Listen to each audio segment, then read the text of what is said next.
What I heard at Phoenix Fan Fusion Star Trek. Today, episode 260 of Trekland Tuesdays Live with me, Dr. Trek, Larry Nemecek, coming at you right here from the heart of Trekland through Portal 47 for some clarity, sanity, and the big picture in all things Star Trek, or in most of them anyway. It's hard to be omniscient, these days, especially. We've got so much Trek and things are opening up again, and I'm actually on the air a day after, wow, counting travel days, what was it, 6? Thursday, Friday, Saturday, Sunday, Monday, 5 very long Memorial Day weekend days over in Phoenix for the first time since 2016. And yeah, that other franchise was having its big deal in one of the orange counties.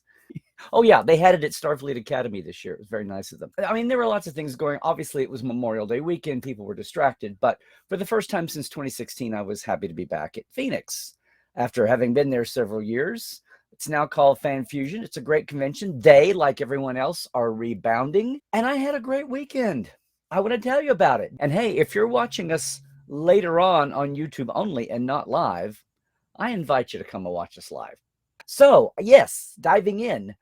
Another week of Strange New Worlds. Another week of it feels like universal acclaim and deep breathing. And as I said last week, it's an echo of the Wrath of Khan. And now that's more like it with an awful lot of people.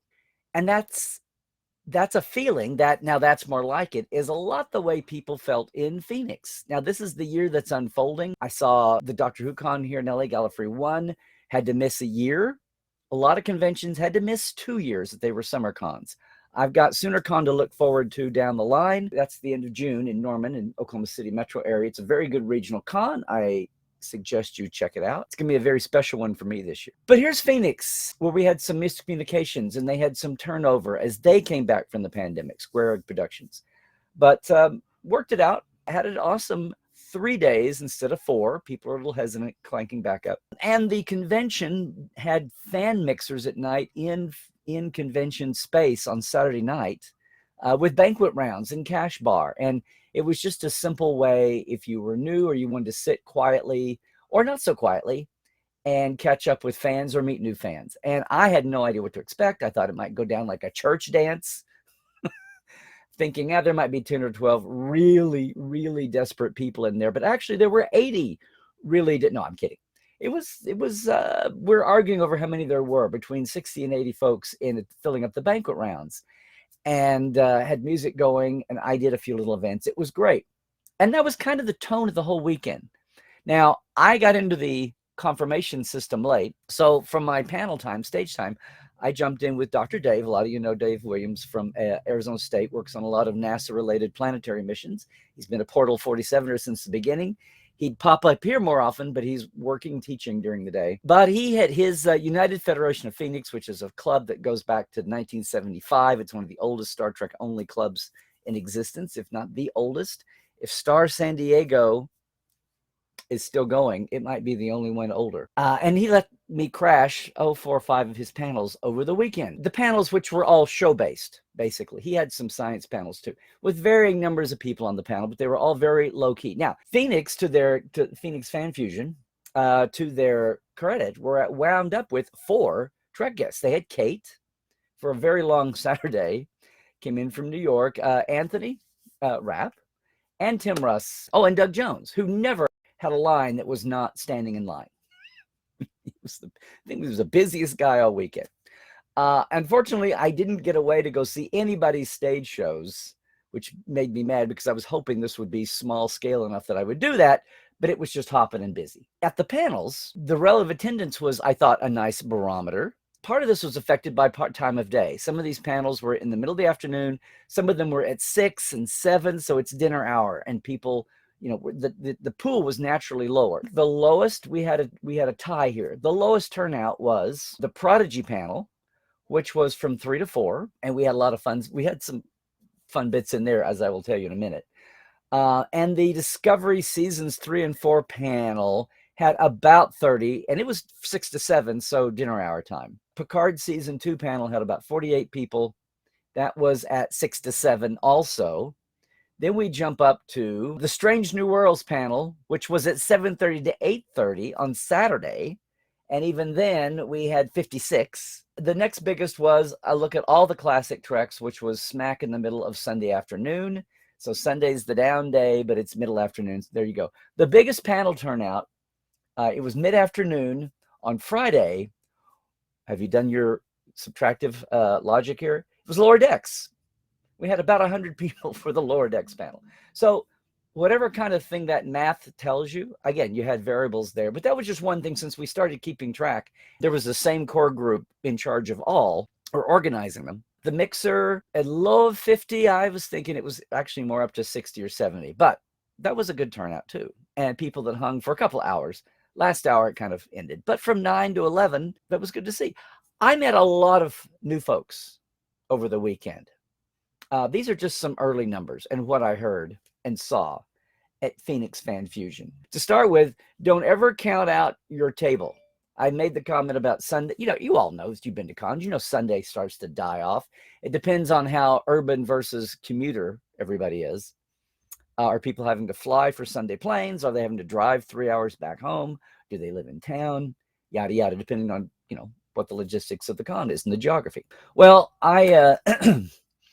An hour before I was shutting down, like literally about 4 o'clock on Sunday, guys walking by, sees the Trek File banner, does a stop. He's wearing a Marvel t-shirt, but it's a Comic-Con, right? So, it's a Comic-Con. I go into them with low expectations, knowing that only a sliver of all these bodies are going to be Trek. They'll either be Trek solo or Trek will be in the mix. We get a lot of cross-stream t-shirts coming up to my booth, to a Trekland booth. And that was TJ. And he talked for a minute and got interested in the tours and the podcast. And then Portal 47, he got into the drawing. We were striking up a conversation. We were talking about the current shows. And the talk got around to, well, yeah, Discovery, blah, blah, blah, blah, blah, Picard.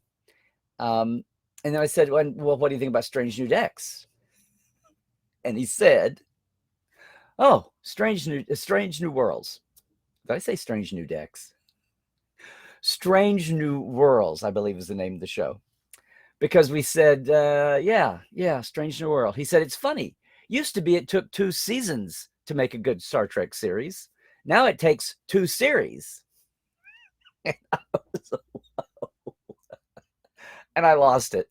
And I thought, yeah, Mr. 4 o'clock on Sunday dropping by with your Marvel shirt on. Don't do that. And so my booth mate, I should mention, all weekend was the great Thomas Marone from STO, Star Trek Online, who just saw 4 of the game's ships, mostly his ships, made canon in Picard. So all the tech heads, all the canonistas are excited about that. All the STOers were excited to see them canonized, which is interesting. I keep waiting for the non-Trek people to hear that and say, what, they're saints now? We have saint ships? Saint Ross. We were talking about ships and he perked up again. Now, Thomas wasn't there at the moment. He was doing his last panel. But he perked up again and I mentioned his booth right there and he should come back by in a few minutes. And I said, yeah, did you hear about the 4 STO ships? He said he gamed. He said, did they do the Norway? Which, to start off with, is a deep cut because the Norway is one of the 4 original CGI, all CGI starships from First Contact when that was pioneering and new, right? And I said, well, they had the Akira and the Steam Runner had been used on the show. And he just looked down again and he said, no love for the Norway, which twice in 3 minutes, aside from it was the end of the con, I was just dying laughing. But it was a deep cut. And if there's any franchise, if there's any passion, if there's any fandom and franchise that we have to say this again, it's, don't judge a book by its cover. He knew his Trek. He knew his deep cuts in Trek. And I just died laughing. And he stepped away. He had gone on his merry way. Not 5 minutes later, Thomas came back and I had to share all this, especially the Norway story. And Thomas said, well, there's talk.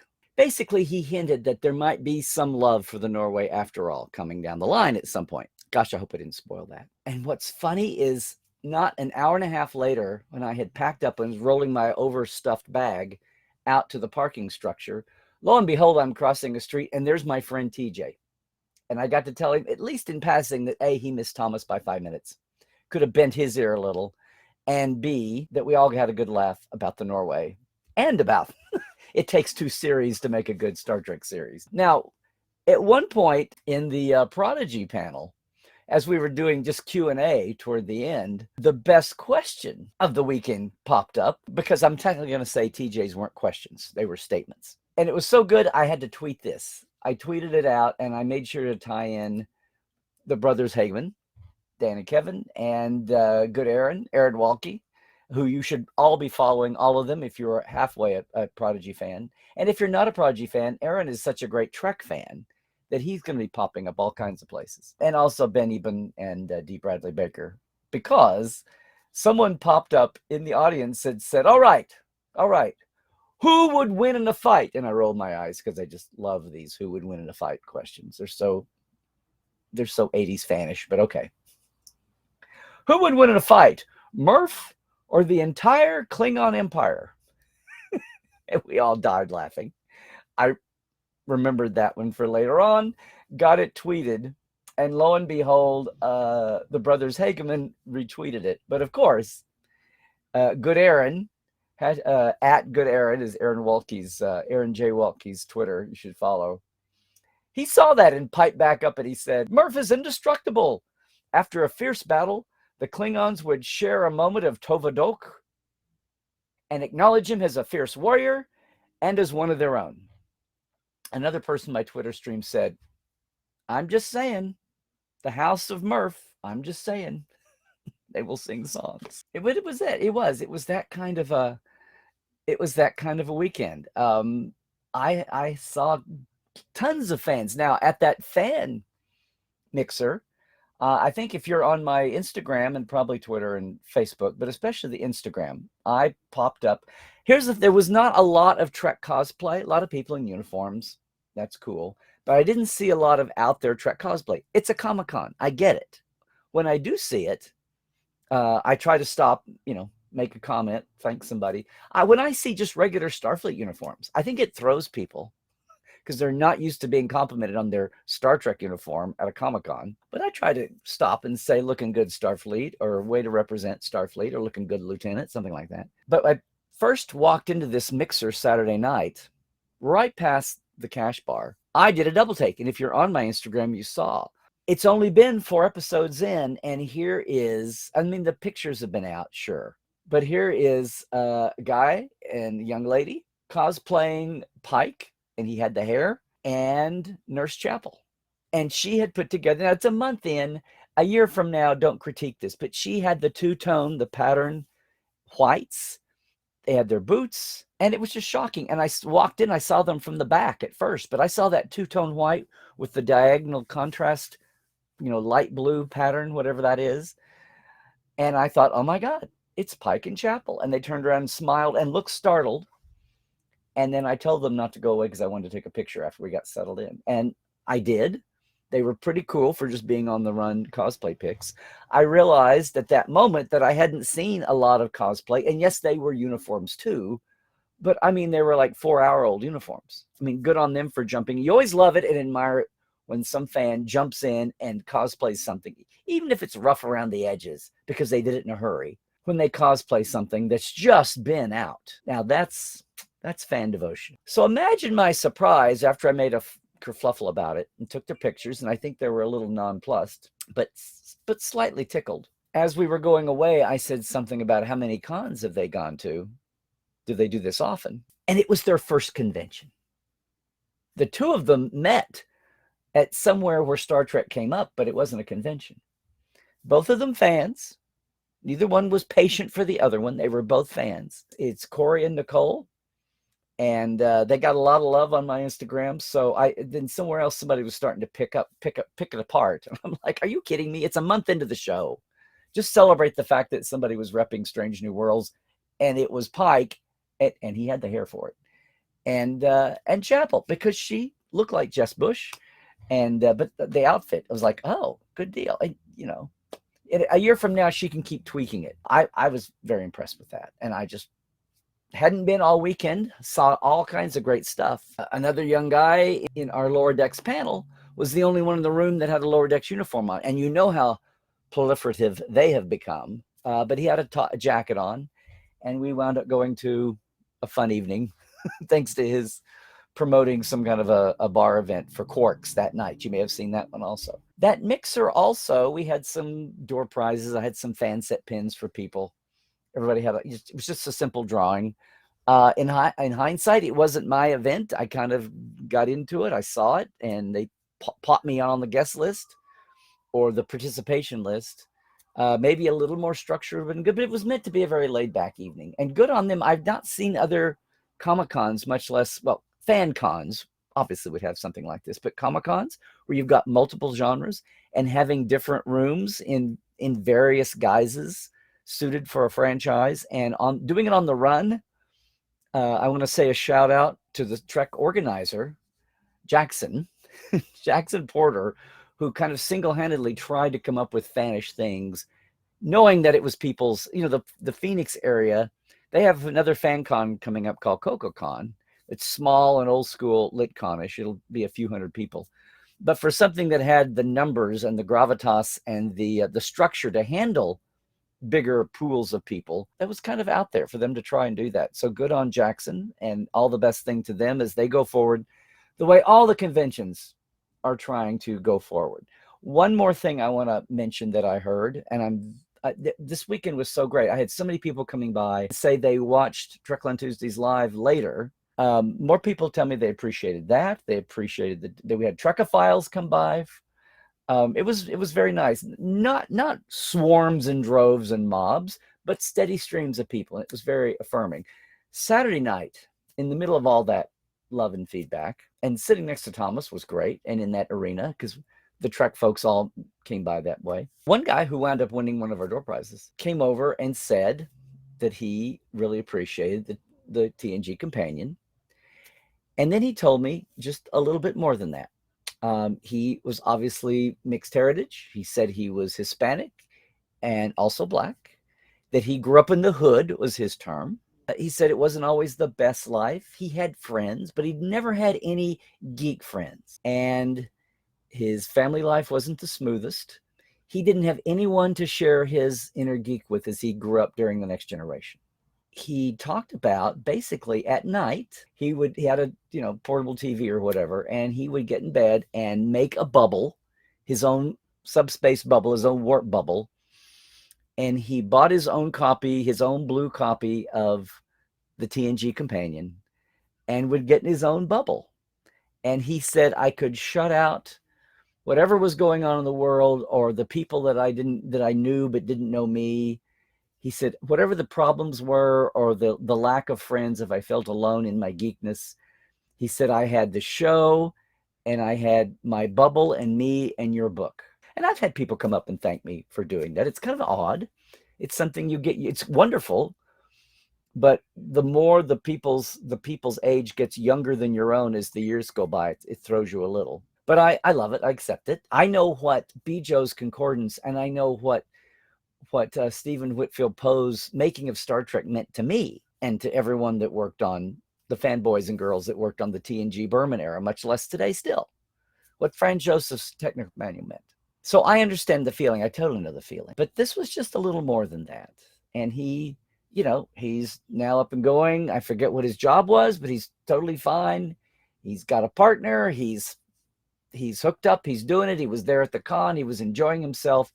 And he just wanted to come by and tell me that. And it was a good kick in the butt for me, because when you do nonfiction books, when you do histories and you do interviewing, and you worry about how many microns that rank braid is from the bottom of the cuff, supposedly.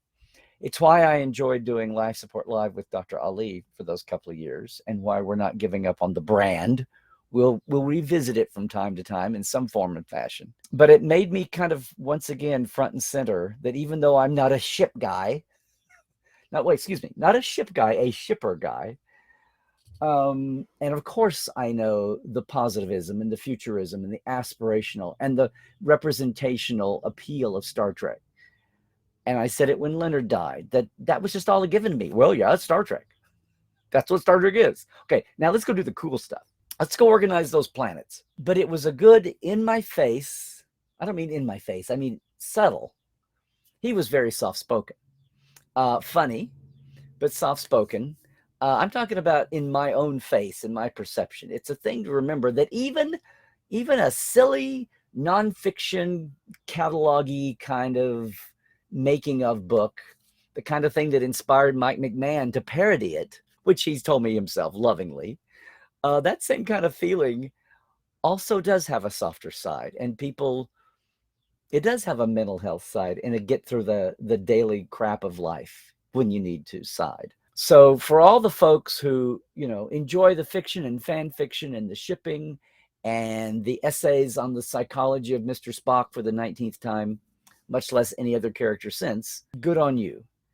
And for the folks who find solace and peace and, yes, companionship with their companion in book form, because it's all about the background of the show and how they were made and what's going into it.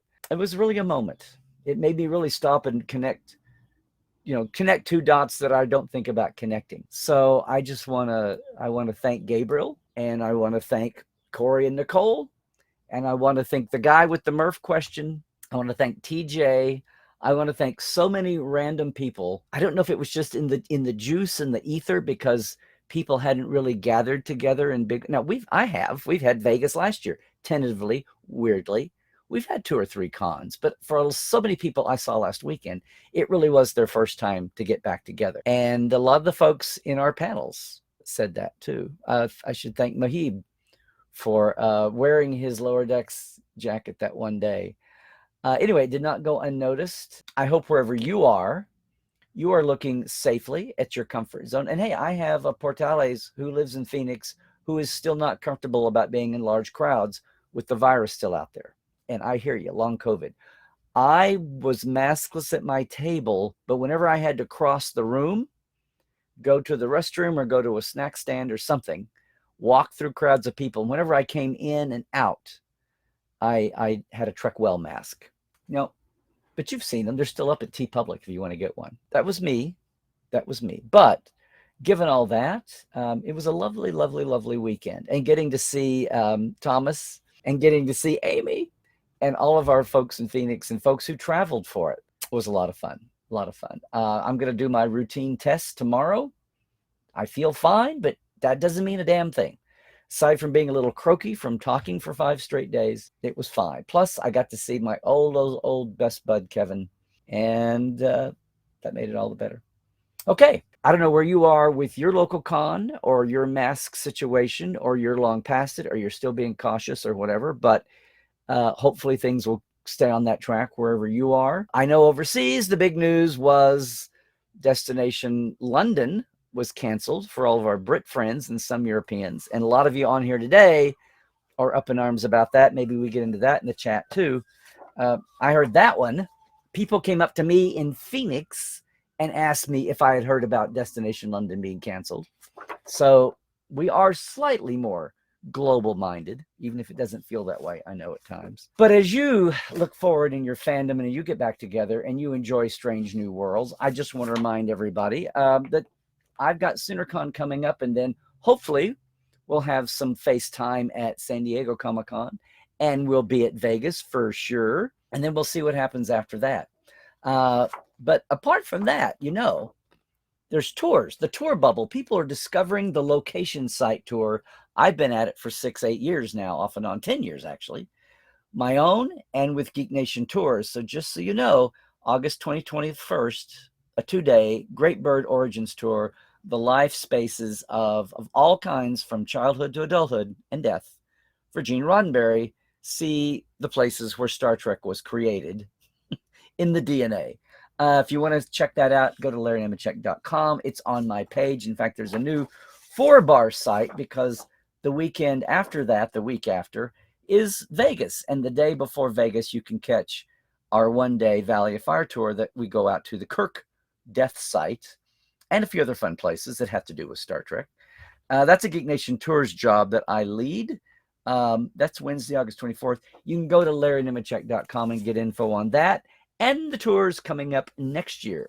If you're a cruiser going on the cruise from LA, the official Star Trek cruise, you want to know about the organized tour I'm doing the day before you disembark. Here's where I also want to, of course, give a shout out to our Patreon folk are TTLers, Diana Hopkins, Robin Wilson, Lawrence Todd, Anne Marie Siegel, Keith Rombach, Justin Porteous, Nathaniel Robinson, and Blaze K. And our live wires, of course, Rusty Harrell, Halbert Gunn Johnson, Robert McLean, Alan Hoansey, J.R. Poole, Byron Bailey, Dave Gregory, Gay Clevin Lindstrom, and Casey Shafsky. If you're interested and you want to help me out a little bit, I got a simple Patreon, patreon.com/TreklandLive, $5-10. I still need to serve the $10 folks their interviews. We will get it done now with a little breathing room. I appreciate that. We're about to make another tech leap here as soon as I get my stuff together. Hoping to do that now that we're into our ending our fifth year, starting our sixth year. Right. Starting our 8th season, or midway through, is the Trek Files. This week, Carrie O'Quinn, the legendary Starlog producer or publisher and editor, and he produced some events and some documentaries too, I should say, at the Trek Files, talking about him and his memories of Gene Roddenberry, who he knew personally, obviously. The Trek Files on Facebook, that's where the documents are. It really is files, or podcast.roddenberry.com. Every Tuesday at midnight, you got it. See, we call it a Tuesday twofer. This live stream and the podcast are all up on Tuesday. But otherwise, it's Larry Nemecek on Twitter. And please, if you hadn't, subscribe on YouTube. Larry Nemecek's Trekland. That's what it is you're watching. Portal47.net. We just brought in our latest portale over the weekend. Shout out to Brian. It's like a minicon all year long. And there is so much Star Trek, not just the new Star Trek, but how does it relate to the old? And what are the new dynamics we got going on? And what's going on in the world and the business? What's not going on in the business? That's everything we do in Trekland, as everybody knows here. So if you are watching us later, you really should. You really should try to watch us live if you can. I know some people work during the day. Most people work during the day. But if you ever get a chance over the holidays, on a summer break coming up, try us out on a Tuesday afternoon. Please stay healthy, do all the things. Stay woke, check your sources. And Trek well, everybody.